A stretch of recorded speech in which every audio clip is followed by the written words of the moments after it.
Entonces voy a poner ahí para grabar. Entonces, recuerden que el sistema es así. ¿Quién desapareció? Drazen. Bueno, ahora vuelve. Que el sistema es así. Vamos poniendo en pantalla el escrito y, y sobre la marcha vamos opinando, reflexionando sobre lo que vemos. Así que vamos a poner el texto que está aquí y voy a compartir la pantalla. Dígame si se ve. ¿Se ve el texto? Sí, perfecto. Genial. Genial. Entonces, este es un texto que, a diferencia de los otros que hemos tratado, donde leemos un fragmentito muy cortito y lo vamos pensando, yo os propongo leerlo entero, que es muy cortito, es hasta ahí, y luego desde ahí retomarlo y empezar a reflexionarlo. Porque, porque en realidad al final del texto es donde tiene el remate y es donde nos hace dar cuenta de qué iba todo el texto. Entonces, se llama Esperando a los bárbaros. La ambientación es más o menos así. Una Roma totalmente decrépita, ya en último muy corrupta, muy deteriorada, y vienen los bárbaros, ¿no?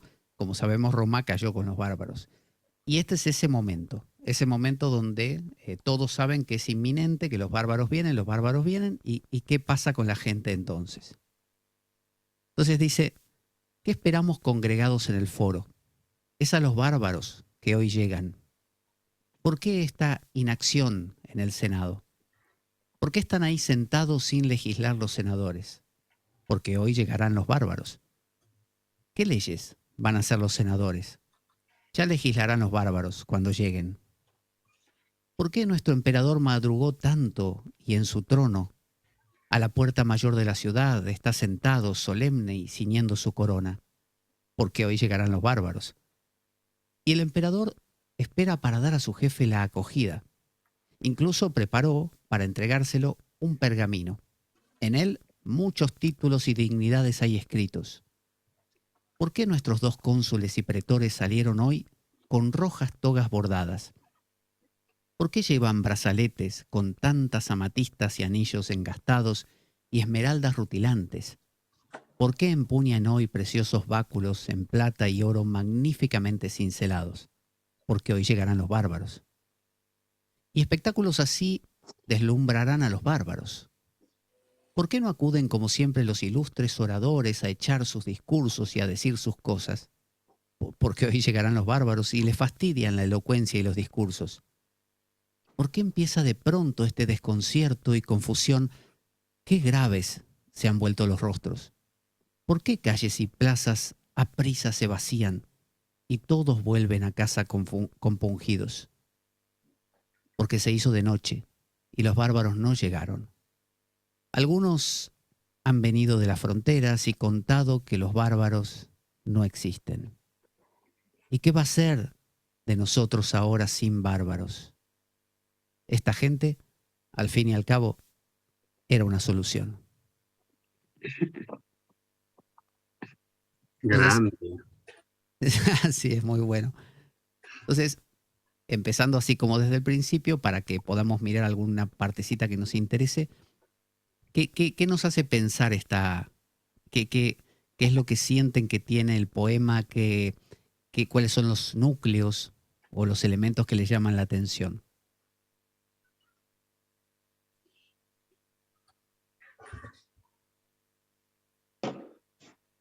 A mí la resistencia, que sin resistencia no hay mejora, no hay, no notas un estímulo. Bien. O sea, tú dices que los bárbaros se convierten en lo que punza, en lo que instiga a que esta gente mejore. A sentirse vivo, sí. Como que si no hay contraste no te sientes vivo. Mm.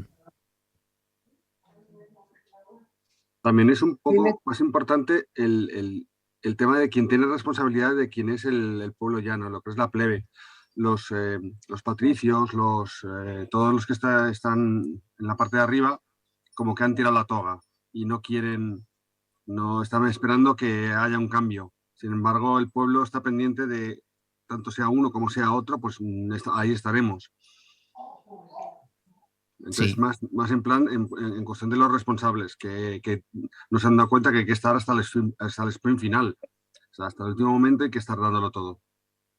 O sea, tú dices que hay dos estratos. Está el estrato de los pretores, esta gente especial, y ¿Sí? luego está el estrato de la gente llana, que, El pueblo. que el pueblo se desanimó y cuando el pueblo volvió a casa, estos regentes también lo hicieron. Uh-huh. Tú dices que deberían haberse quedado. Sí. Pero el enfoque más hacia la parte de los cónsules, pretores, más que el pueblo. O sea, el pueblo al final va a obedecer a quien aplique, o sea, a quien tenga arriba. Pero la persona que tiene una responsabilidad, o sea, tener un cargo no es un privilegio, es una responsabilidad. Entonces, tú tienes que estar ahí hasta el momento en que lo dejes o hasta el momento en que te echen, pero no puedes dejarlo hasta el final. O sea, cuando tú estás corriendo una carrera, en los 100 metros o en la maratón, el último 10% es más importante que el resto, porque ahí es donde decides todo. ¿Quién está hablando por ahí? ¿Quién es? ¿Alguien tiene alguna persona hablando por detrás? No, pero Como no veo las cámaras, si no voy a tener que silenciar a mano. A ver, ¿quién Yo es que estoy tiene? solo. Yo estoy solo. A ver. Ah, debe ser ahí. ¿Será Ricardo que tenías a alguien detrás hablando? Ah, sí, sí. Vale, vale. No pasa nada, no pasa nada. Es eso, silenciar el micrófono cualquier cosa y después lo abres cuando quieras decir algo. Yo pregunto una cosa. Aquí tenemos la idea de la pregunta. Fijaos que continuamente aparece ¿qué esperamos? ¿Por qué? ¿Por qué? ¿No? ¿Qué leyes? Yo pregunto, ¿quién pregunta aquí? ¿Quién es el que está haciendo esta pregunta de manera continua durante todo el poema? Yo creo que es el pueblo, que está viendo si va a haber un cambio de ciclo o no. Y si hay un cambio de ciclo, lo que tendrán que cambiar para adaptarse a los bárbaros. como esto, Pablo, es la propia consciencia de la decadencia de Roma, que se justifican así, diciendo, vienen los bárbaros, esto ya está todo está que se desestructura y vamos a poner como culpables hacemos toda esta ceremonia de este paripé, ¿no? De presentar al pueblo esto, pero ya son conscientes de que esto se cae. Mm. ¿Y quién hace la pregunta? Hay un testigo. ¿Ese testigo es alguien que es habitual que esté? ¿Existe esa pregunta? Por ejemplo, está Es Estados como la voz de la Unidos, conciencia por eso, para mí. está un Estados Unidos contra Rusia en la Guerra Fría, ahora, no sé, también Estados Unidos otra vez contra Rusia. ¿Hay alguien preguntando en nuestra sociedad actualmente o esta pregunta no nos la hacemos? Es que Pepito Grillo ahí puesto. Mm. En todas las El culturas, reportero de... Perdón. en todas las culturas ha habido la creación de un otro, ¿no? El otro puede ser el inmigrante, el otro puede ser el adicto, el otro puede ser el ladrón, el delincuente, el otro puede ser, como en el caso de Roma, los bárbaros, que de hecho en la época de San Agustín ingresaron a Roma y la ocuparon por completo. Es una fuerza devastadora, los bárbaros, ¿no? Hay una película del director hindú Shyamalan, no sé si lo conocen Night Shyamalan, que se llama El Bosque. Y la película trata de que hay una... No se llama El Bosque la tradujeron, La Aldea se llama. Sí. Y hay una aldea que está rodeada por un bosque, pero la gente que está dentro de la aldea, de alguna manera no quieren que los que forman parte de la aldea crucen el bosque porque iban a conocer al mundo real, a la civilización actual. Y los mantenían como si fueran los Amish, ¿no? En una especie de época detenida en el Congelado. tiempo. Claro, y les decían, si salen al bosque, tengan cuidado, y cada tanto hacían aparecer algún tipo disfrazado de monstruo para asustarlos y reforzar la idea. Y la película va de que alguno, al cruzar el bosque, se entera de que no es así y descubre lo que hay del otro lado. Entonces, Pablo, estás haciendo el mito de la caverna. sí, bueno, es el mito, es verdad, es el mito de la caverna, es verdad, es la alegoría. Pero El temor por el control. claro, en este caso, También. utilizar a los bárbaros como una manera de mantener un orden, porque fíjense que a cada rato está diciendo, ¿qué haremos? Bueno, cuando los bárbaros lleguen, legislarán. Ellos van a crear sus propias leyes. Cuando los bárbaros lleguen, ellos tendrán su modo porque no les interesa, ¿no? Incluso dice, este pretor preparó un pergamino. ¿Qué harán con, no sé, con nosotros? Bueno, los bárbaros ya decidirán, ¿no? Y aquí es donde se dan cuenta de que los bárbaros no existen. Aquí es donde al salir de la caverna se dan cuenta que esas formas, esas figuras no tenían realidad. Ahora, ¿existe este salir de la caverna? ¿Existe un vivir sin bárbaros? O sea, ¿puedo vivir sin luchas? ¿Puedo vivir sin zanahorias delante del burro que me planteen una posibilidad que nunca llega? ¿Puedo vivir sin utopías? Depende de lo cómodo que estés. Si vives cómodo, no tienes por qué esforzarte. Si vives con presión o con algo que el miedo a un ataque o a pasarlo mal, entonces ahí de alguna forma tienes que venirte arriba para salir adelante. Pero hay una cosa que ha dicho Merche que me ha llamado mucho la atención y que es importante. Es como si la gente está pensando que las cosas van tan mal que va a venir algo que nos va a comer. No sé si te he entendido bien, Merche. Es como si... Sí, quería transmitir eso, el propio temor, ¿no?, que hacen los gobernantes para decir, esto está mal, pero... Exacto. O sea, las cosas nos van muy mal. Atemorizamos al pueblo y bueno, a lo mejor después se conforman con lo que les damos, porque anunciamos que es algo mucho peor si vienen ellos. Muy buena. Es como lo que has dicho de la aldea, ¿no? Que disfrazan a algún monstruo para decir, ahí fuera hay un mal y aquí estamos mal, pero nos aguantamos. ¿Se parece un poco a la idea de la pandemia, por ejemplo? Por ejemplo. Como diciendo, esta es la situación que podría venir, no os quejéis de lo que tenéis ahora.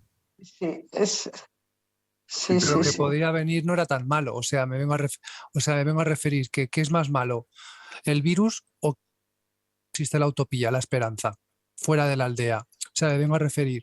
En el artículo que me has pasado, Pablo, de Tolkien, que hablaban de mito, la diferencia entre mito y alegoría, no lo recuerdo muy bien, pero era una cosa como que el mito tenía un valor, una esencia per se, sin que un mito se compare con otro mito, como que ya tenía todo el valor por sí mismo. Pero la alegoría necesitaba siempre alguna analogía, algún paralelismo.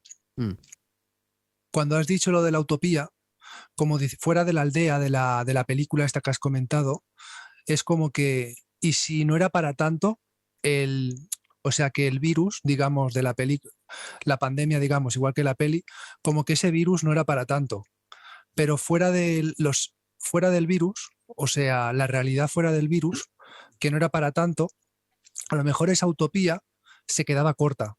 Como que te das cuenta que esa utopía de esperanza, como que era un mito, como que todos los ismos que forman los políticos, todas las ideologías, todas las creencias de las personas que nos hacen sentirnos seguros, cuando nos damos cuenta que no son tan firmes como nos creemos, porque todo se puede refutar, pues ahí nos entra el miedo. Y ese miedo al deconstruir nuestras utopías finales que nos dan seguridad en nuestro día a día, puede a ese nihilismo sin un mito estable, sólido, a la propia pandemia o al propio bárbaro. Como que ese bárbaro no era tan malo y tenía mucho más en común con nosotros, que nosotros no éramos tampoco ningunos santos. Por eso pregunto esto también. ¿Y qué va a ser de nosotros ahora sin bárbaros?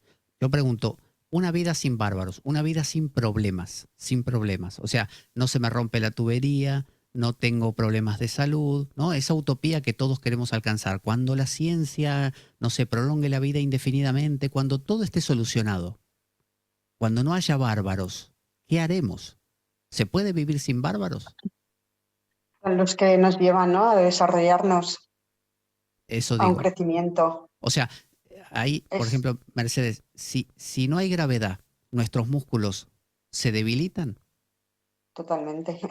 Claro. Entonces necesitamos de los La bárbaros. resistencia, ¿no?, que hacemos a esa ley física.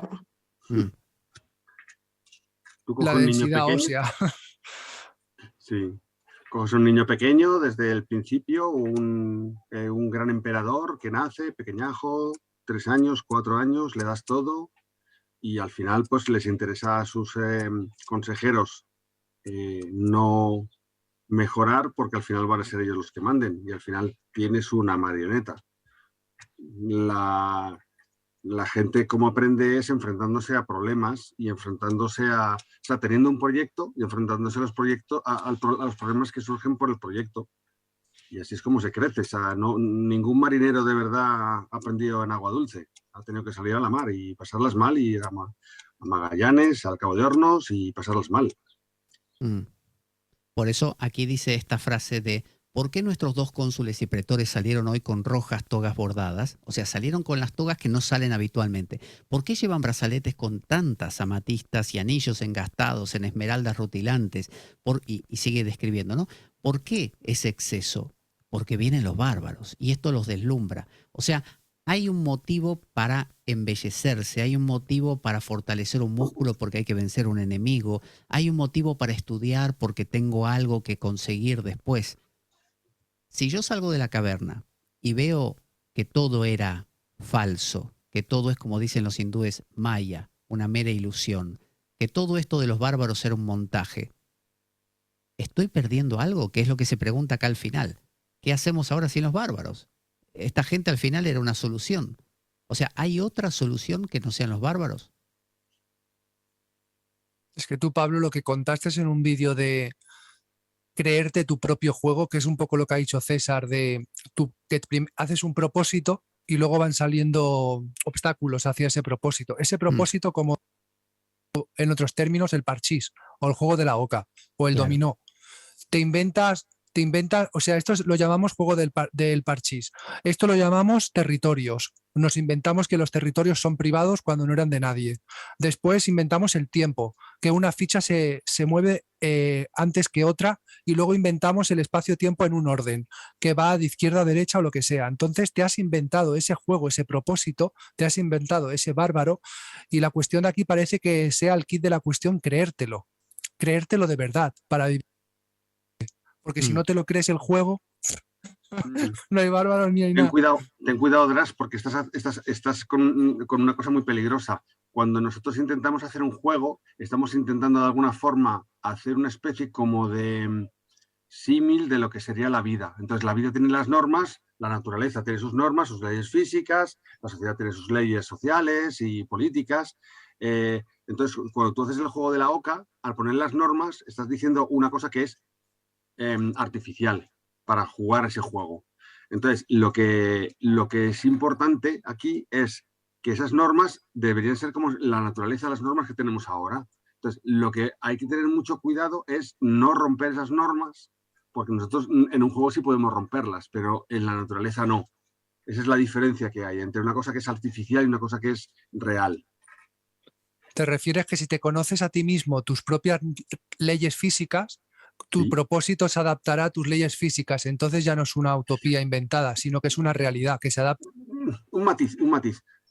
Las normas, las leyes físicas no las puedes cambiar. Tú tienes que conocerte a ti mismo para, utilizando esas leyes físicas, conseguir tus objetivos. Y a lo mejor en vez de ir por aquí, tienes que ir por aquí porque por allí no puedes ir. Entonces, es muy importante conocer qué reglas de juego tienes, la naturaleza o las redes del parchís, lo que sea, y tú cómo eres para conseguir los objetivos que te estás montando. Eso es lo importante. Y sobre todo, una cosa importantísima, jamás hacerse trampas en el solitario. Entonces, yo planteo esto con lo que estamos diciendo. Acá tenemos la imagen de la alegoría de la caverna, ¿no? Tenemos estas imágenes representadas en la pared que esta gente ve, esta gente está atada con unas cadenas y estos le están mostrando unas figuras que con este fuego detrás se reflejan. Cuando uno de estos empieza a hacerse preguntas, ¿no? Y dice, si yo salgo, si hay algo detrás y se atreve a girar la cabeza, ¿no? Y empieza poquito a poco a escaparse gateando de la caverna para salir y sale a la luz del día donde está el verdadero sol. ¿Se puede seguir viviendo una vez salido? ¿O la verdadera esencia de la vida humana está en el salir, en el moverse? Pero, o sea, está en todo este recorrido, pero una vez que uno sale, se perdió, porque no hay lucha. Te la voy a romper, Pablo. Cuando estás dentro de la caverna, alguien te está diciendo cómo tienes que actuar. Estás en casa de papá y de mamá. Hay un momento en el cual los padres te han dado raíces, pero también te tienen que dar alas. Y ya no solo son ellos los que no te van a dejar salir, sino que te van a decir, ya es tu hora. Sales y te vas a enfrentar a la realidad. Y debes salir. Debes ser tú el que seas autónomo. Y cuando te llegues el sol, como sale en el mito de la caverna, pues cuando sale queda un poco cegado por la verdad, por el sol, por la luz. ¿Vale? Pero eso es el obstáculo que te hace que tu proyecto de vida, como he dicho antes, te haga crecer y saber tirar hacia adelante. Con lo cual, pero es importante. Aquí, César, cuando sales, se entiende que el proyecto de vida se acabó. No hay. No, mi concepto es, estás en casa de papá en la caverna y cuando sales de la caverna eres independiente para formar una nueva familia, para ser independiente, para lo que sea. Eso es lo que estoy comentando. No, pero mira, en la alegoría de la caverna tenemos la idea de que dentro de la caverna hay un problema, hay una limitación, hay una dificultad. Fuera de la caverna se encuentra el equilibrio y la paz. O sea, se acabó el conflicto, se acabaron los bárbaros, sales y no hay bárbaros. Entonces, lo que estamos equiparando con una analogía es esto que pone Cavafis aquí con la idea de salir de la caverna. Si yo salgo de la caverna y me doy cuenta que no hay bárbaros, es más, que los bárbaros no existen, o sea que nunca esto existió, no surge lo que le pasa a esta gente. La pregunta de ¿y ahora qué voy a hacer sin bárbaros? Vivir la vida.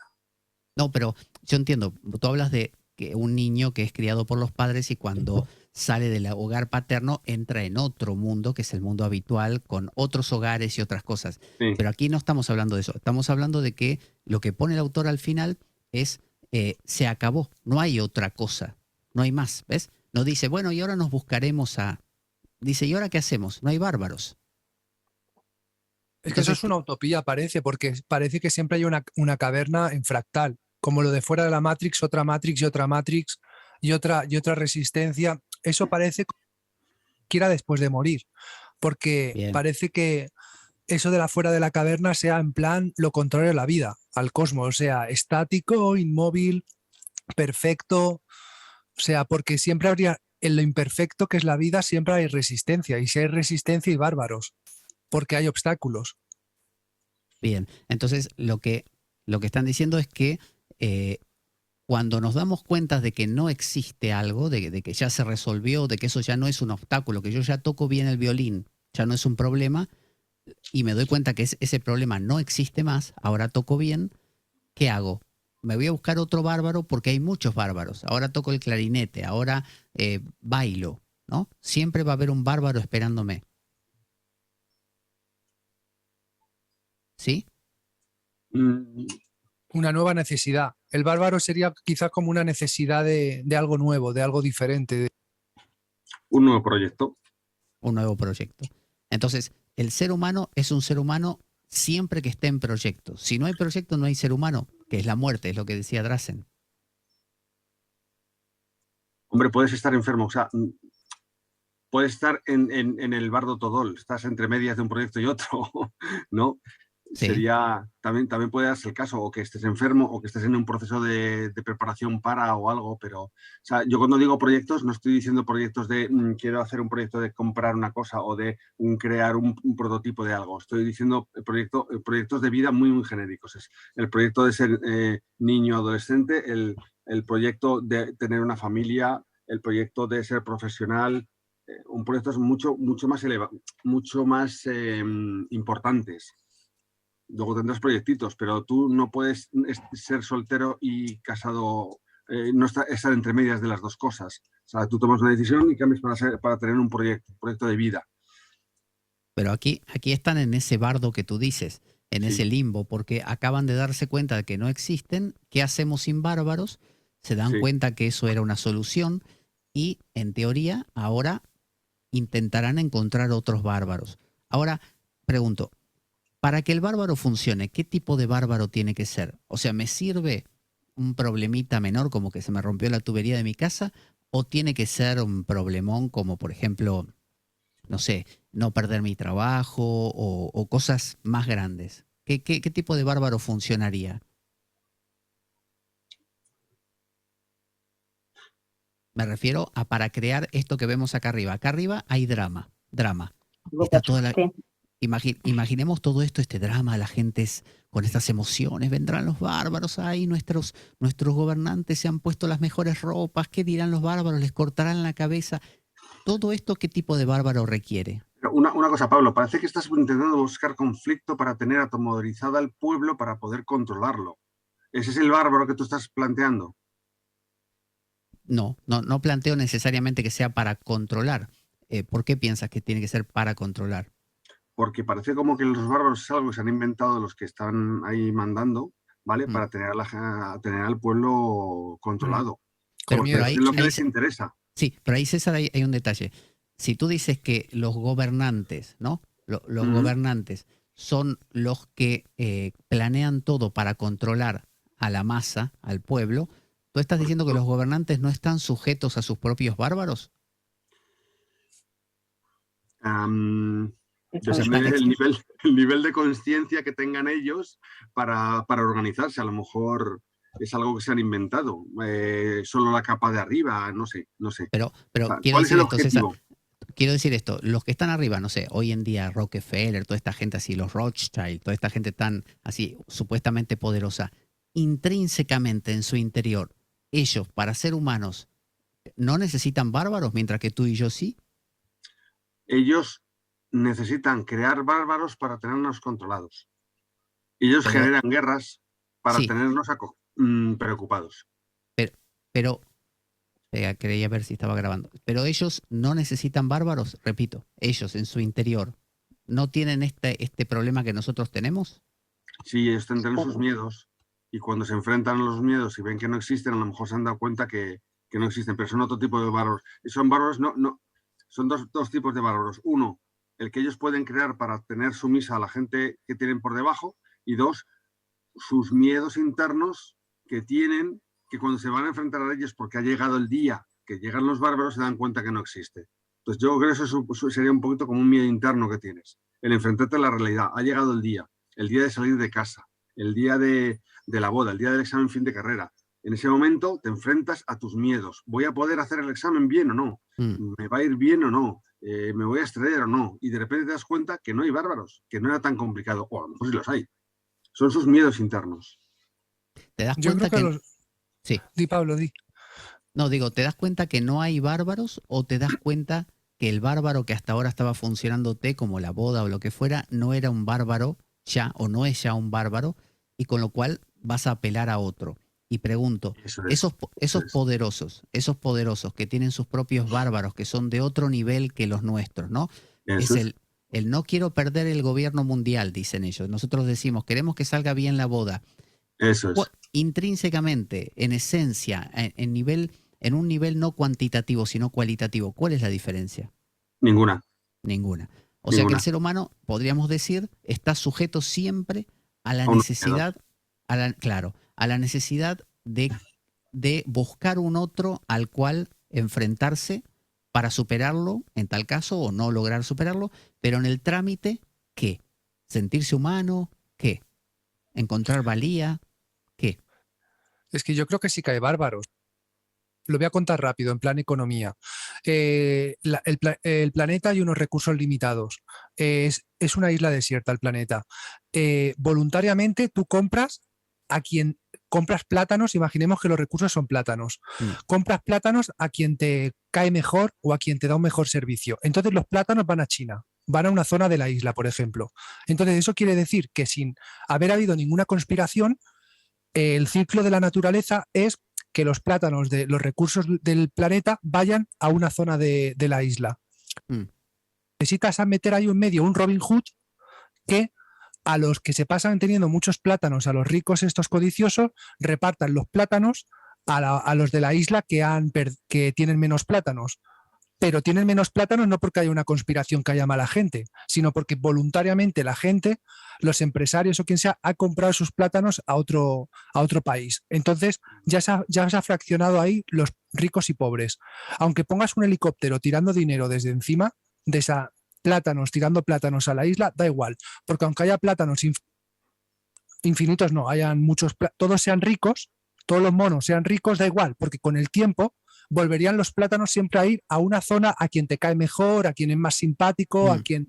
Entonces, eso se provocaría otra vez esas guerras. Y después los ricos, su mentalidad es de pensar en una teoría de juegos de aunque todos seamos equitativos, mientras solo haya uno solo, que sea un egoísta, psicópata o que sea un miedoso, codicioso, ya sabemos que lo que va a hacer es que el empresario piense, no puedo dejar de conseguir clientes, dinero, porque si no, otra empresa deshonesta o sinvergüenza me va a quitar, me va a cerrar mi empresa. Eso todos los empresarios lo pueden acabar pensando, pueden pensar, no voy a pagar más a mis trabajadores para ahorrar más dinero, porque si yo no tengo más dinero, otra empresa que compite contra mí va a poner mejores precios, más baratos, y mi empresa va a cerrar. Entonces se hace una teoría de juego planetarias que al final por los recursos acaban apareciendo bárbaros.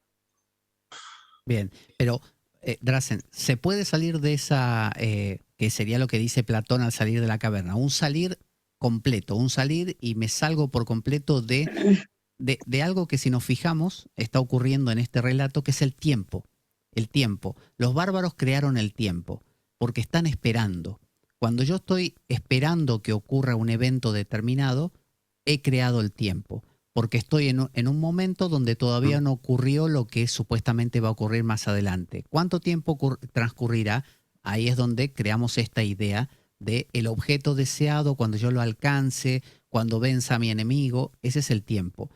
Platón nos habla de una realidad donde uno se puede salir del tiempo y entrar en lo que se llama kairos, ¿no? Salir del cronos y entrar al kairos. ¿Se puede salir del tiempo realmente? Y si salgo del tiempo, ¿quién soy? Iba a entrar en física, pero me callo. No, di lo que desde donde no puedes quieras. salir del tiempo porque vivimos en un mundo de espacio-tiempo que el tiempo va contando. Lo que sí es verdad es que lo que sí podemos hacer es verlo todo como una foto global sin tiempo. O sea, muchas veces, por ejemplo, cuando una persona está hablando con persona que ha fallecido alguien cercano y tal, le digo, no te quedes con el final de su vida, con lo mal que le ha pasado al final. Cógete la foto total y recuerda cómo os queríais, no sé qué. Entonces, al ver en ese momento la foto global, el cuadro de todo lo que ha vivido esa persona y cómo tú has intervenido en ese cuadro, lo ves como kairos, lo ves desde fuera. Es como si te has salido del tiempo y del espacio y desde arriba ves el cuadro de la vida de esa persona. Entonces, de alguna forma, es como si yo ahora mismo, por ejemplo, estoy viviendo, tengo mis años, los que sean, y de repente dices, yo estoy en la construcción de este proyecto, de esta vida, de este lo que sea, estoy en un 60%, ¿vale? Entonces, yo llevo avanzado todo esto. Si miro desde arriba, me doy cuenta cómo fue todo y el tiempo que ha pasado es las tareas que he ido realizando para hacer el cuadro de mi vida. Cuando me muera, pensaré y diré, qué bonito, he hecho algo positivo, me muero tranquilo. Pero César, la persona a la que tú le invitas a mirar todo como un cuadro completo te podría decir esto.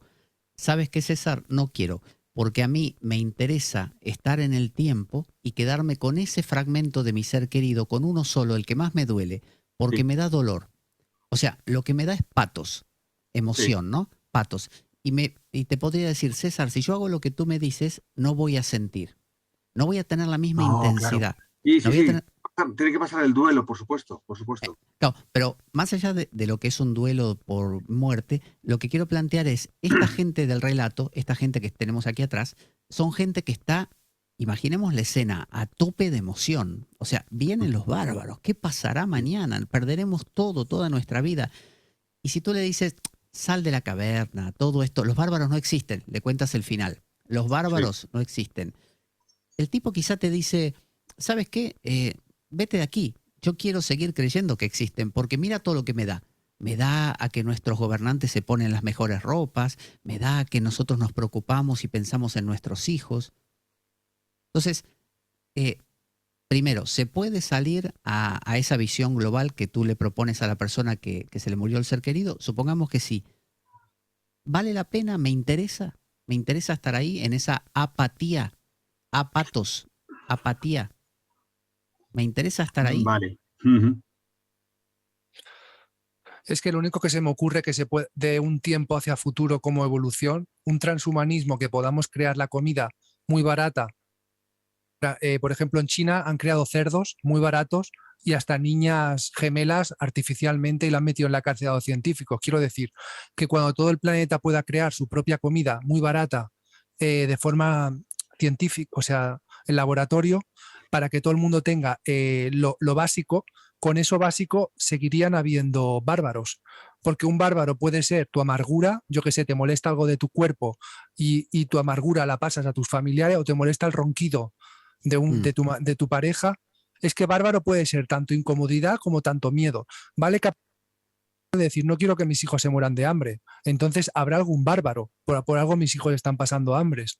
Pero cuando ya nadie pasemos hambre, ya tenemos lo básico asegurado, seguirán apareciendo otros bárbaros seguramente.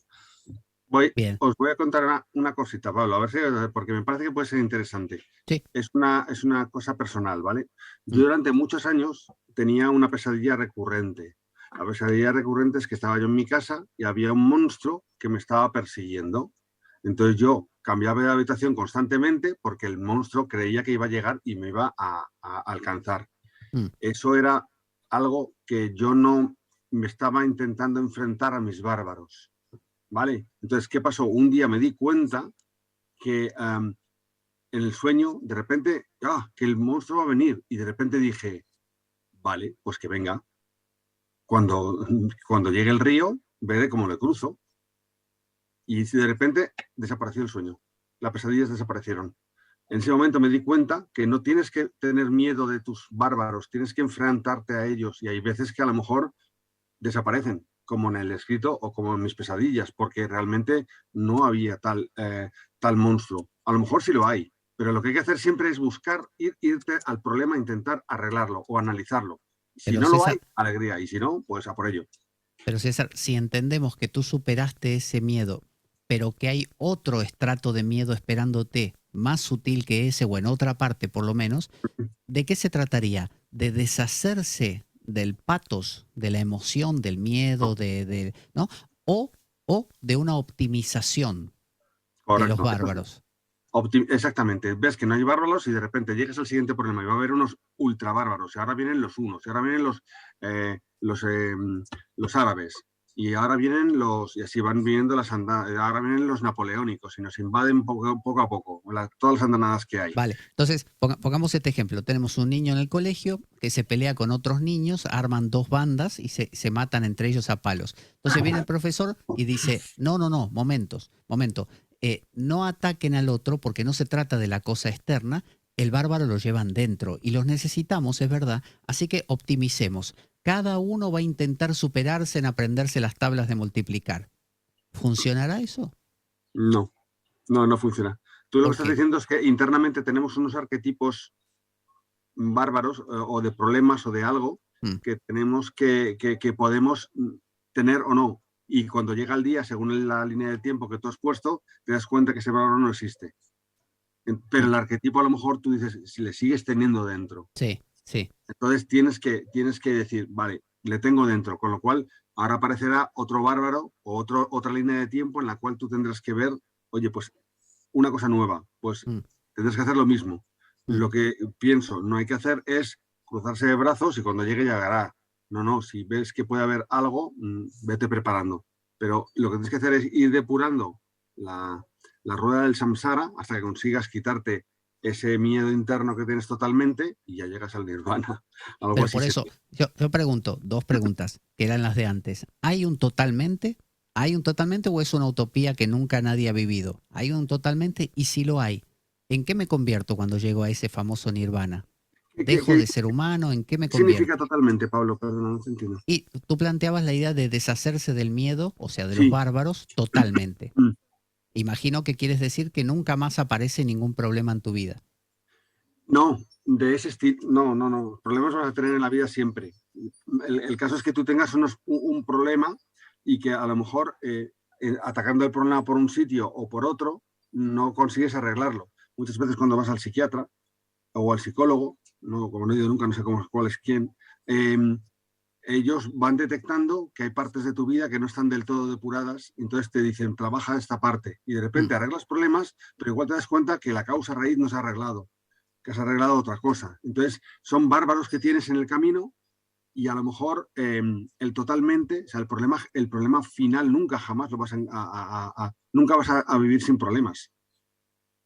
Bien, o sea que el árbol, por más que uno ataque aquí a la raíz y no a las hojas y a los frutos, igual sería infinito, tendría ramificaciones en las raíces infinitas, Claro.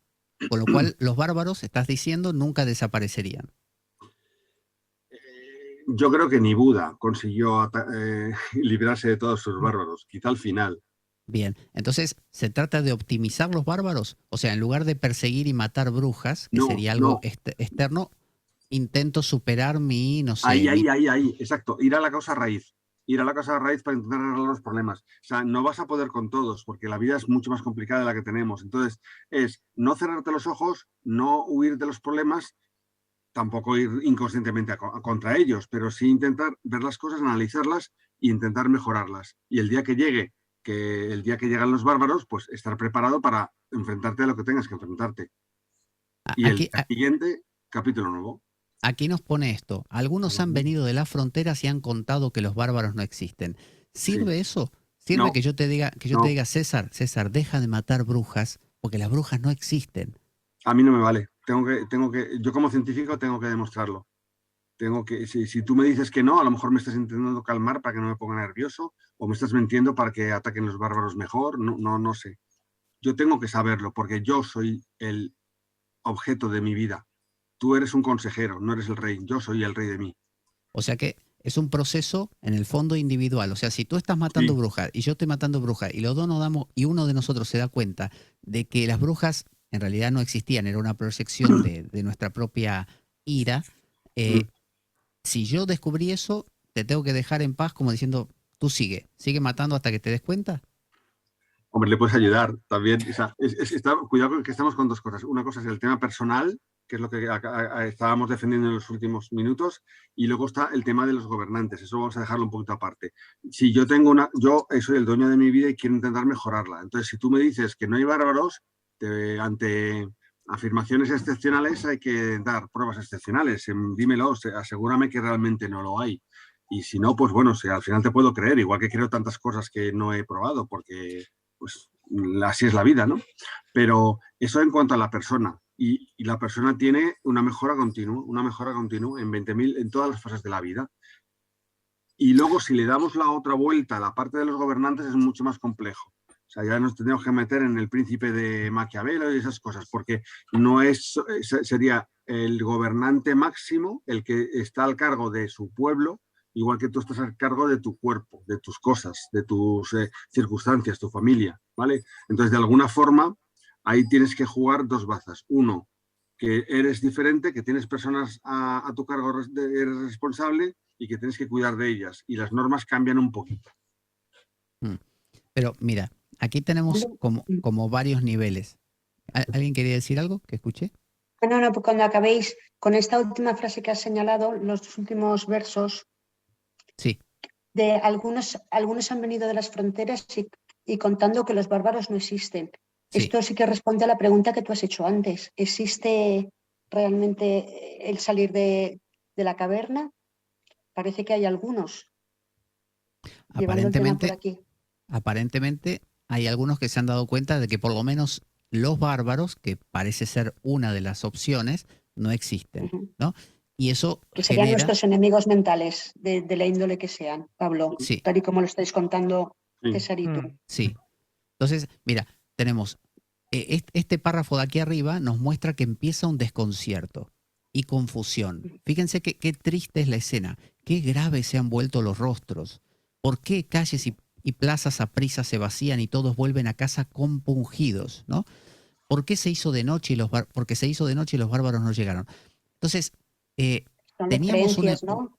Claro, teníamos un ambiente, había un ambiente festivo, un ambiente engalanado, un ambiente con mucha tensión emocional, pero a su vez con mucha expectativa y con las mejores ropas. Y ahora se volvió, al ver que no aparecían, al ver que no, la situación no resultaba, se empieza a volver oscuro, no aparece el enemigo, y se agrega esto de, algunos nos han dicho directamente que no existen, y ahí viene un desánimo absoluto. ¿Y ahora qué va a ser de nosotros? Ellos serán la solución. Por eso pregunto, ¿qué tan bueno es este descubrimiento de el enemigo no existe? O sea, ¿no era César cuando soñaba que lo perseguía el monstruo alguien que tenía una vida más rica que ahora que ya no lo persigue? ¿No tiene César una cierta melancolía de ¿dónde está mi monstruo? No. No, ya lo sé que a nivel estrés tú me vas a decir, no, claro, estaba muy estresado, pero ¿no había como más vidilla, como se dice ahí, más intensidad? Es que yo a mí mismo yo pienso que quiero enemigos, quiero separar. O sea, quiero separar a la gente honesta de la gente sinvergüenza. Quiero separar a la gente que se esfuerza de la gente parásita que... O sea, y esa separación estás creando un enemigo. Entonces, quería decir como, por ejemplo, cuando uno dice, ya he superado todos los miedos, eso no puede ser otro miedo de decir, los he superado. O sea, que me daría miedo tener algún superado. O sea, es como decir, no sé cómo explicarlo. Como, por ejemplo, la gente que habla muy así, muy en plan, me das con la gente débil, lo está proyectando hacia el otro, como diciendo, es que a ti te da miedo ser ese débil. Por eso vas de fuerte, por eso vas de que has superado todos tus miedos. Porque en el fondo sigues teniendo el miedo de que no te gustaría ser un sinvergüenza, un deshonesto, un irrespetuoso, y entonces te daría miedo ser lo que estás separando. Y ahí estás peores y peores. Ese es como un miedo también que se queda ahí incrustado, de lo que yo quiero ser y lo que no. Pero permíteme, Drazen, que haga un paréntesis ahí. Tú habías hablado hace un rato de la teoría de juegos y dijiste que si uno crea los buenos, ¿no? Los buenos y los malos, así, y trata de eliminar a los malos, dentro de los buenos empezará a detectar poquito a poco algunos menos buenos, ¿no? Porque ya no hay malos, y son los menos buenos, y los intentaremos matar también a esos, ¿no? Entonces, alguien dirá, bueno, entonces ya que no se pueden eliminar los bárbaros, porque siempre van a estar, optimicémoslo y dejemos de matar a gente afuera y simplemente concentrémonos cada uno de nosotros en encontrar el problema interior. Lucha contra tus demonios, ¿no? Ahora, yo voy a dar un ejemplo extremo para ver qué opináis de esto. Dentro de los aztecas, tenían una cosa que se llaman, que me contaron cuando estuve en México, las guerras floridas. La guerra florida significaba que no había lluvias, entonces se les ocurrió a los sacerdotes que la tierra demandaba sangre. Se pusieron de acuerdo el pueblo azteca con sus enemigos y dijeron, vamos a armar una guerra falsa, una guerra armada no por un problema, sino porque queremos que haya sangre, porque la tierra demanda sangre, y nos vamos a matar. No importa quién gane, el tema es matarse. Y se empezaron a matar hasta que ellos interpretaron que ya está, suficiente, ¿no? La sangre regó la tierra y las lluvias vinieron, ¿no? Entonces, eso es lo que ellos interpretaron como nutrir la tierra.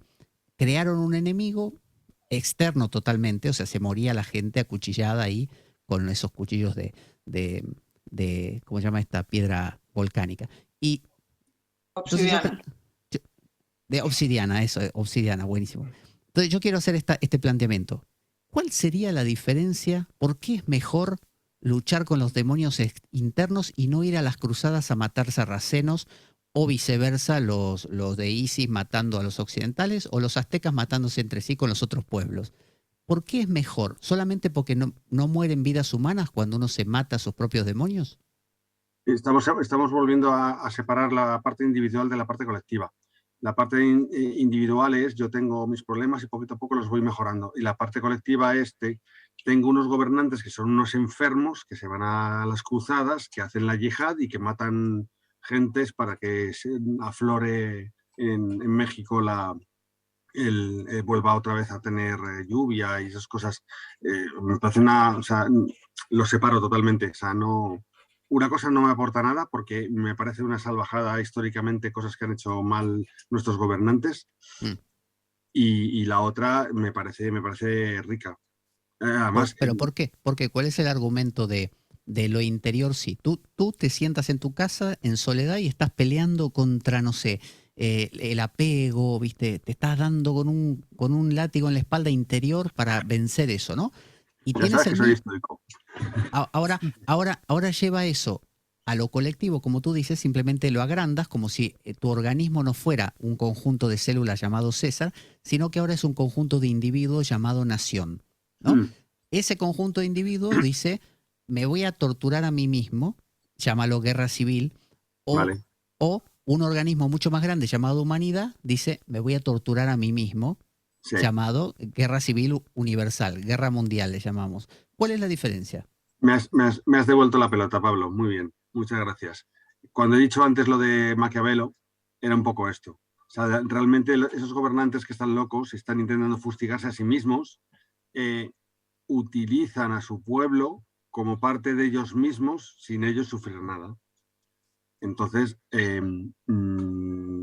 pueden hacer de alguna forma un poco más lo que quieran, tienen más derechos que las personas normales, es decir, estos gobernantes, una persona normal del pueblo llano no puede matar, ellos sí pueden matar. ¿Por qué? Porque se supone que ese gobernante, ese Moctezuma, por ejemplo, puede matar a una persona por el bien de la colectividad, pero no es Moctezuma, no es esa persona rey, César, la que está haciendo, sino el rey. Mira, tomemos un ejemplo, la Revolución Rusa de los zares, de los bolcheviques contra los zares, o la Revolución Francesa contra el gobierno. Quitaron a esos gobiernos y se pusieron ellos. ¿No hicieron exactamente lo mismo? Sí. Entonces, el pueblo, el supuesto pueblo oprimido, ¿no hace exactamente lo mismo de lo que hace ese gobernante? Sí. Sí, lo que pasa es que en uno de los casos, lo que estamos hablando, sí. Es decir, tú tienes un reino y ese reino tienes que conseguir que vaya bien y vaya a mejor. Con lo cual tienes tú como príncipe de ese reino, perdonar la ambigüedad, pero es por seguir con Maquiavelo, al ser el príncipe de ese territorio, tienes tu derecho a hacer cosas que como persona normal no haces. Entonces puedes atacar, puedes conquistar, puedes hacer un montón de cosas. Pero lo estás haciendo como príncipe del territorio, no como Borja. Parece que la pregunta de fondo, cuando has dicho, Pablo, lo de optimización, optimización del progreso del sistema, parece como que sea como si se pueda, como si hay una optimización buena, porque con lo que ha dicho César de Maquiavelo o el Estado, como que hay una optimización buena, ¿existe un progreso respetuoso para todos? ¿O para hacer una tortilla se tiene que romper siempre algunos huevos? Y esos huevos van a ser una minoría de gente desfavorecida o sea, ¿pueden haber unas leyes de progreso buenas para todo el planeta? Porque esa optimización es obligatoria. Es como que siempre tiene que haber algún cambio, alguna optimización adaptándonos al entorno, a los recursos del país, a la competición entre otros países. Entonces, parece eso, como que, bueno, hago un poco pregunta retórica, pero parece un poco imposible. Es muy importante lo que estás diciendo, porque no hay gobernante perfecto. El gobernante perfecto sería el gobernante de todo el mundo. El gobernante, tú dices que se tienen que romper huevos, por supuesto. Como yo quiero ser, soy Felipe II, el emperador de España, lo que necesito es conquistar todo lo posible. Lo primero para mí es mi territorio, con lo cual yo quiero crecer. ¿Rompo huevos? ¿Dónde? Fuera. Voy a por los otros. Pero yo lo que quiero plantear, más allá de que haya gobernantes que se inmiscuyen en las guerras con sus gente, como Alejandro Magno que peleaba con sus soldados y otros que se quedan en su palacio, yo lo que quiero plantear es, si es intrínseco a todo ser humano, aún a esos gobernantes despóticos o tiránicos, ellos tienen sus propios bárbaros, si todos estamos en la misma, ¿qué nos interesa? Que a mí me interesa que todos los demás peleen sus guerras internamente para que no, entre comillas, para que no me jodan a mí. Es decir, pelea con tus demonios. No salgas a la calle a quemar nada porque si exteriorizas a tus bárbaros me molestas a mí. Quédate con tus bárbaros adentro. ¿Es así? Claro, es que cada uno tiene que pelear sus batallas y cada uno tiene sus bárbaros internos y luego están los bárbaros colectivos. Yo tengo que pelear, yo tengo que intentar ser siempre mejor persona, tener mejor mi grupo de familia, trabajo, amigos, lo que sea, y eso tengo que siempre intentar mejorarlo. Y las cosas en las que yo tengo locus de control interno, estoico, qué cosas puedo controlar y qué cosas no puedo controlar, ¿vale? Entonces yo voy a intentar controlar lo que yo pueda controlar que tenga que ver conmigo. Y otra cosa es como colectividad, cómo hacemos nosotros 5 para hacer que vaya mejor la sociedad. Pues, por ejemplo, tener charlas como estas para concienciarnos de que ciertos bárbaros no existen y que a lo mejor nos tendríamos que ayudar para crecer como equipo, como grupo. Bien. Yo quiero agregar este pequeño versito de un poema de Hölderlin, un poeta alemán que vivió 30 años con esquizofrenia, en ese sentido muy hermano de Nietzsche, que Nietzsche también acabó con una enfermedad mental, ¿no? No lo voy a leer aquí del alemán, sencillamente porque no sé alemán. No sé si entró Juliana, que Juliana sabe alemán. Si está Juliana por ahí lo podría leer, pero si no... a ver, léelo. Dice solo esto, yo leo el castellano. Dice, cercano está el Dios y es difícil captarlo, pero donde hay peligro crece también lo que nos salva. En las tinieblas viven las águilas e intrépidos caminan los hijos de los Alpes cruzando abismos sobre frágiles puentes. Está remarcando la idea de ese Dios, esa plenitud, no se encuentra en la paz, en la resolución de los problemas, sino en los momentos más difíciles, en el enfrentamiento con las tinieblas. No aclara si es adentro o afuera. Acá lo plantea como algo externo, como cruzar abismos y los Alpes, ¿no? Y frágiles puentes. Pero digamos, un conflicto como la Segunda Guerra Mundial o la Primera, saca de las personas una vitalidad que no saca el estado de confort habitual. Exacto. Entonces, espera, cierro con esto.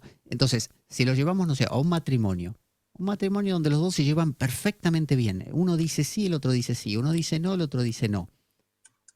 En contraposición a un matrimonio donde hay idas y vueltas, donde hay fricciones. ¿Dónde está la cosa interesante? Hölderlin nos va a decir en el que tiene fricciones. Cavafis nos va a decir en donde están las fricciones, porque sin bárbaro no podemos hacer nada. Pero por otro lado, nosotros estamos postulando un estado estoico donde cada vez más estemos en paz, estemos en apatía, apatos, ¿no? O ataraxia. ¿Cómo es eso? Ataraxia es más imperturbabilidad, apatos sí. Es un matiz, pero bueno, sí. Sí, está bien. Entonces, me gusta mucho esa frase, sí. ¿Qué pasa con esto? Que este sería como el resumen del anterior, ¿no? Es como nos está diciendo, cuando tienes un problema, sale lo mejor de ti. Donde hay peligro, crece también lo que nos salva. Es como si ahí se encontrara, cuando tocas una fibra que solo se toca en esa intensidad. Las guerras floridas de los aztecas son, vamos a ir hasta la sangre, vamos a ir hasta el extremo. Si nos fijamos, todos los pueblos siempre han intentado como ir hasta el extremo. Nadie se ha quedado tranquilo en toda la historia. Nadie ha dicho, oigan, tenemos suficiente alimento para todos. Vamos a comer lo nuestro y ya está. Cada uno tiene lo suyo, estamos súper felices. No, nos hemos matado desde que empezamos hasta el día de hoy y este minuto. O sea, no hemos cambiado un ápice. ¿Por qué será? Es que lo que te salva es lo que te cambia. Y lo que te cambia es lo incómodo. Porque lo cómodo o sea, la zona de confort no te cambia, entonces estás como muerto en vida. Exacto. Y fuera de la zona de confort está una información que te cambia. Entonces ese cambio te mantiene en constante evolución. Y te hace crecer. Es como la frase que dice, y... tu vida será tan rica como la cantidad de conflicto que estés dispuesto a afrontar. Bien. Si te quedas en el sofá, no creces. Bien, pero ese conflicto, vuelvo a la pregunta, ¿tiene que ser interno? O sea, yo conmigo mismo mejor busco mis propios conflictos a resolver, o un conflicto externo. Yo empezaría por el interno y luego pasaría a tener los dos. Primero conocerme y luego enfrentarme a la sociedad, a la vida, a todos. Pero tener los dos. O sea que es que estamos diciendo como viva la guerra. Exacto. No, el conflicto, los proyectos, las dificultades. El no tener miedo a tener dificultades para conseguir cosas. Esa es la guerra. Bien. Entonces, estamos planteando ese concepto de yihad, ¿no? Que algunos lo plantean como externo, otros dicen no, se trata de algo interno. Se trata de la tierra prometida de Canaán, de los judíos que tenían que matar a todos los que se encontraban, moabitas, amorreos, hititas, filisteos, a todos, ¿no? Externamente, pero también había una guerra contra ellos mismos para agradar a Dios. O sea, estamos diciendo un poco como le dijeron a Unamuno aquella vez, ¿no? ¡Viva la muerte! Sí.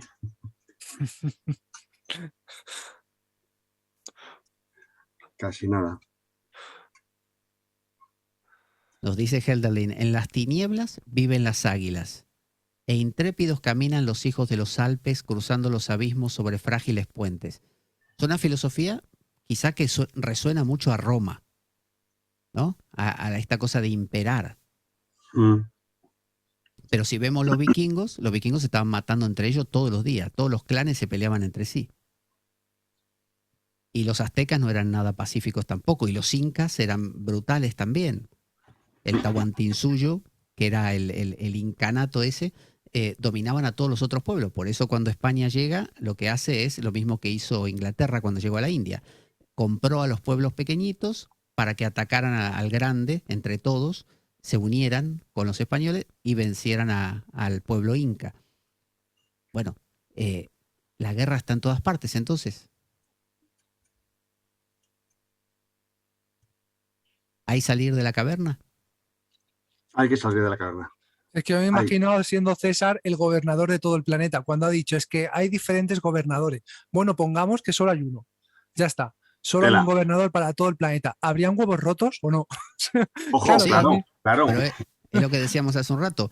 Acabaría pasando que dentro de todo el planeta se dividiría entre los... Exacto. Es lo que haría yo. O sea, yo cuando tengo un grupo de personas y hay mucha gente y tienen que tirar todos del carro, hago secciones, monto grupos y que cada uno tenga la autonomía para intentar mejorar. Yo luego integro arriba, pero que haya varios grupos. Pero César, ahí es donde aparece la idea de, ¿habéis visto cómo progresó el grupo A? Le dices al grupo B. Y yo como Dios desde arriba lo veo todo. Claro, pero espera. Entonces el grupo A se convierte en el bárbaro del grupo B. Correcto. O sea, mejor creced porque los bárbaros os van a comer. Pero tú, como jefe, también estás en esta dinámica. Quizás es una falacia decir que tú eres el único que no entra en esto, porque tú te compararás con otros jefes, a su vez, y o así no los tengas en persona, lo tendrás en tu mente, y tendrás tus bárbaros. Pero es que la competencia es buena. La colaboración es más importante, pero la competencia es buena. Si solo tienes Telefónica en España, pues solo tienes no hay competencia. Tú compras el teléfono telefónico y se acabó. Ahora que hay 4 operadoras. Entonces, ¿qué pasa? Han bajado los precios, ahora los servicios son mucho mejores, o sea, eliges la que tú quieras, ¿vale? Pero si solo hay uno, no hay conflicto, no hay nada, no hay ganas de hacer nada. Es todo fácil, estás en casa con papá. Pero entonces hagamos un supuesto, una hipótesis, una imagen. Supongamos que acá hay grupo C, grupo D, grupo E, ¿no? Todos estos. Y de repente el grupo A empieza a crecer y se va devorando a todos los demás. Al principio era como un libre mercado, pero ahora hizo el monopolio, ahora tiene todo. ¿De qué se trata? ¿De esperar que tarde o temprano esto se subdivida otra vez y aparezcan... Pablo, estás contando la historia de la humanidad. estuvo Roma, estuvieron los godos, estuvieron los árabes, luego Napoleón, el Imperio Español, el británico. Son ciclos y eso pasa toda la vida. Pero esa competición es buena, como ha dicho Claro, César, como diciendo, esa nos hace a todos mejorar. Crecer, pero aunque uno correcto. esté más arriba y otro más abajo, suben los dos. Eso no es, hace falta que eso suban es. así en horizontal. Pueden subir así, pero el de abajo también sube.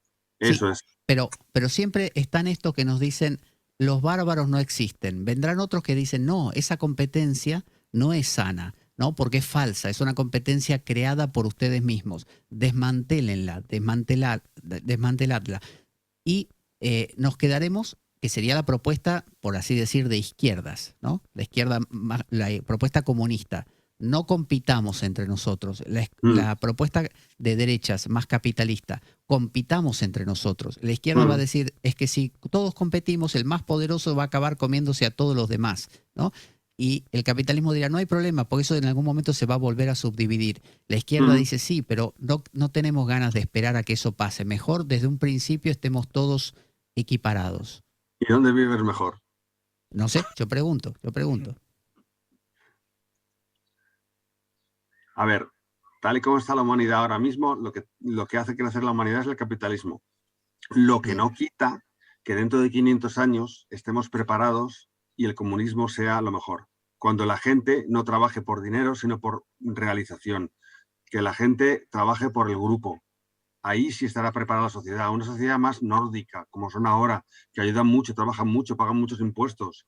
Ese es el futuro de la humanidad, pero no estamos preparados. Y nosotros los latinos mucho menos. Pero esta izquierda se acabaría subdividiendo también, porque eso pasó en la historia. Cuando los bolcheviques asumen el poder, se hicieron poderosos los bolcheviques y los que estaban por debajo no. O sea, apareció un estado gobernante, que es lo que Marx llama ¿cómo le llama? La tiranía del Estado. ¿Cómo es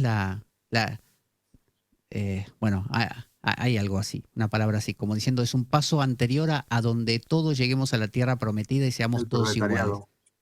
Sí. La dictadura del proletariado. Eso. Pero sí. Nunca ha llegado a eso todavía. Entonces no sabemos si es posible. Entonces, lo que estamos jugando con formas de ser políticas que tienen por encima una característica común, todas las tendrán siempre, que es el poder. Y el poder tiende a eso, a asestarse, crecer y desbarcar al contrario. Somos el león.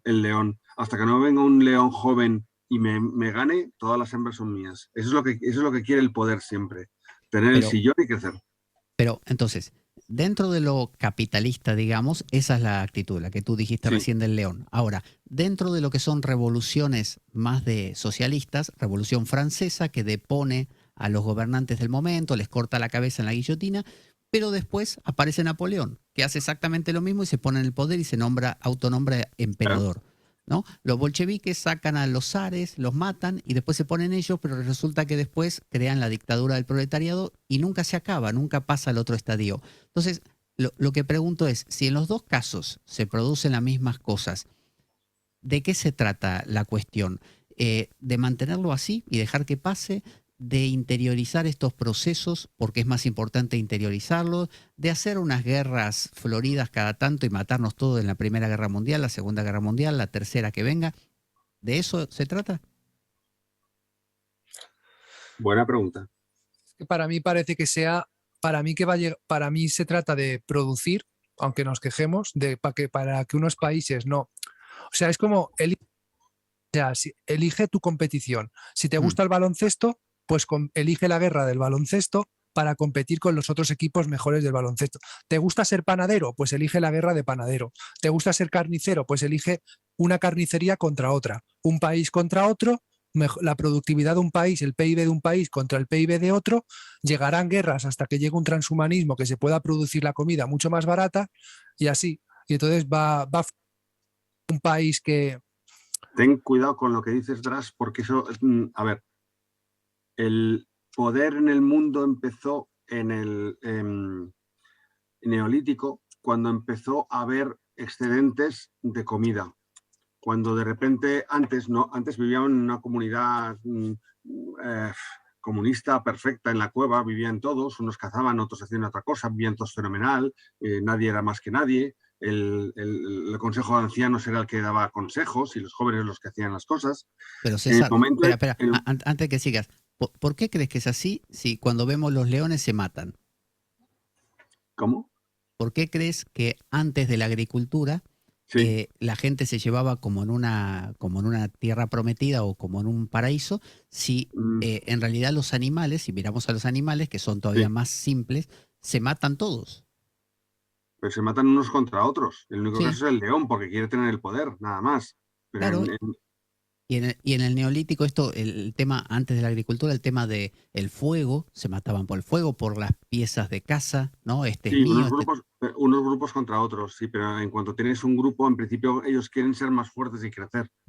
Es lo que tienen en conciencia que tienen todas las religiones antiguas, sobre todo los judíos, que quieren tener mucha prole para tener ser un grupo más importante que el grupo de al lado y entonces poder tener más poder, pero en lo que es el grupo en sí no tiene ningún problema. El problema es cuando pasas del paleolítico al neolítico, ese grupo se asienta en un sitio, tiene muchos excedentes de arroz, de trigo, de lo que sea, y alguien tiene que gestionarlo. En el momento en que esa persona empieza a gestionarlo, sabe que tiene poder para poder mandar de alguna forma sobre los demás.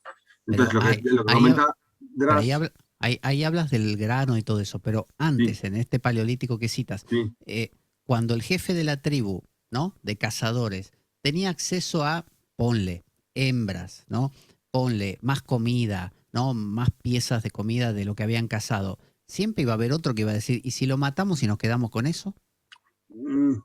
No había tantos jefes de potestas como de autoritas. Eran más personas que se les ponía al cargo del clan, porque no eran ni siquiera un grupo de personas grandes, se le ponía al cargo del clan a la persona que más responsable parecía o era. Entonces, no era una cosa más bien delegada, no una cosa impuesta, no había herederos. El hijo de A no era el que iba a ser el rey del clan, era una cosa mucho más natural. No lo sé porque no sé cómo ratificarlo eso. Yo tengo tema de lectura para analizar cómo era la sociedad del Paleolítico. Lo que yo he leído sobre eso era más bien unas sociedades de clanes colaborativos que trabajaban todos en común por todos. El que era bueno en una cosa es lo que le aportaba para los demás. Entonces, lo que estás diciendo, César, detrás de eso es, si simplificáramos la sociedad, por ejemplo, si de todos los que somos fuéramos muchísimos menos y hubiera alimentos para todos, estaría todo como más distribuido y no habría este problema, ¿así es? Sí, seguiría estando el problema. El problema es cuando hay acumulación de riquezas y alguien tiene que gestionarlas. Ahí entra el poder y entonces la liamos. O sea, entonces, si hay una guerra mundial, queda diezmada la población, los alimentos bajan en cantidad también, no hay excedente en absoluto, no se puede guardar alimento, vivimos al día, ¿no habría problemas? No tendría por qué haberlos, a menos que la gente quisiera matarse unos a otros, igual que en el Paleolítico se mataban unos clanes contra otros. ¿Todos están de acuerdo con eso? ¿Es posible eso? Bueno, es que aunque haya post-escasez, pre-escasez o post-escasez, con que pase algún problema en el clima, por ejemplo, cuando no tienes recursos acumulados, es alguna cosa de catástrofe o climatológica de estas, al no tener ahorros, igualmente en la teoría de juegos habría un país codicioso, entonces te invadiría.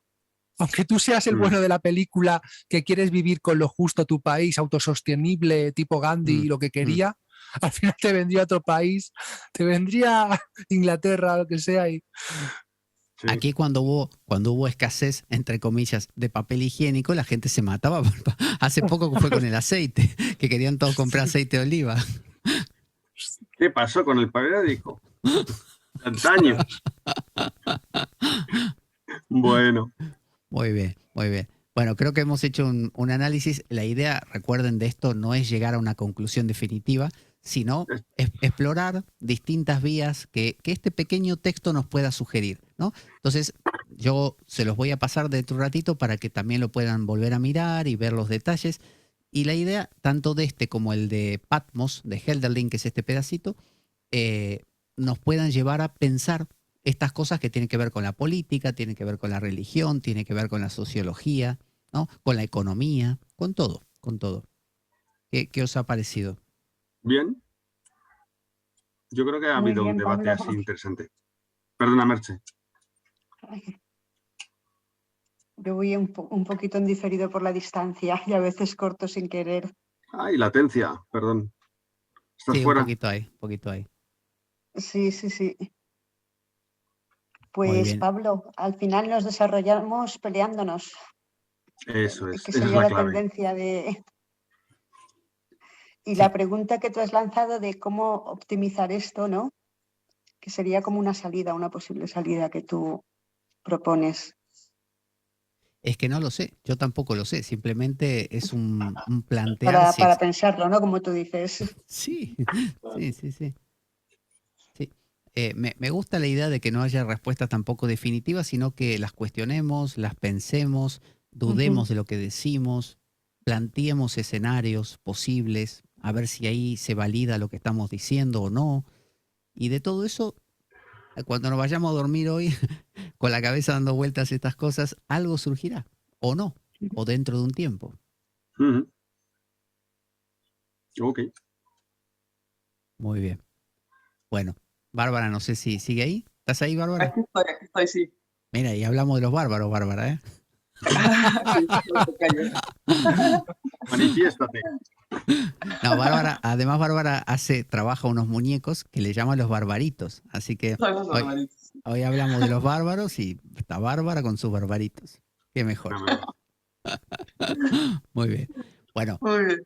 buenas tardes a algunos, buenas mañanas a otros como Mercedes y buenas noches a los que están por aquí. Y nos encontraremos en la próxima si os parece bien. Fenómeno. Muy bien, muchas gracias, Pablo. Gracias por estar aquí. Chao. Hasta pronto. Chao. Nos vemos. Un placer.